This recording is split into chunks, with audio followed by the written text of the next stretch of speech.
Hello hi everyone, welcome back to Sudha's mini world. ఎలా ఉన్నారు అందరూ? ఈరోజు నేనైతే ఎగ్ ఫ్రైడ్ కర్రీ చేయాలనుకుంటున్నాను. సో దానికోసం ఎగ్స్ అయితే బాయిల్ చేసి సైడ్లో పెట్టుకున్నాను. దాని తర్వాత ఇలా కొంచెం ఆయిల్ పోసుకుని కొంచెం salt and red chilli powder add చేసి ఎగ్స్ ఇందులో ఫ్రై చేసుకోవాలి. యాక్చువల్లీ నాకు ఫీవర్ వచ్చి థ్రోట్ బాగా పెయిన్ ఉంది, సో అందుకే ఎక్కువ మాట్లాడలేకపోతున్నాను.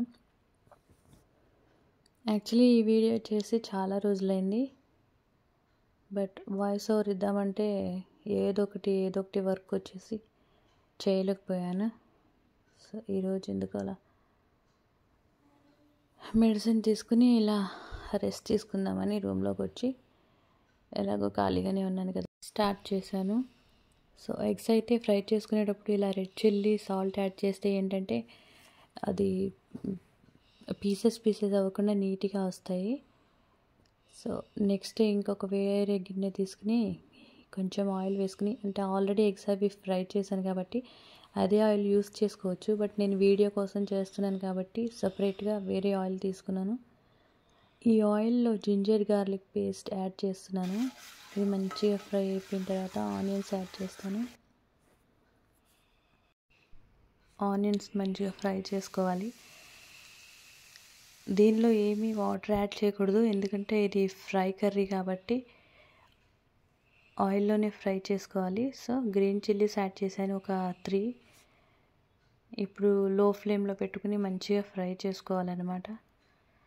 తర్వాత కొంచెం సాల్ట్ వేసుకుని కొంచెం టర్మరిక్ పౌడర్ వేసుకోవాలి, కొంచెం రెడ్ చిల్లీ పౌడర్ వేసుకోవాలి.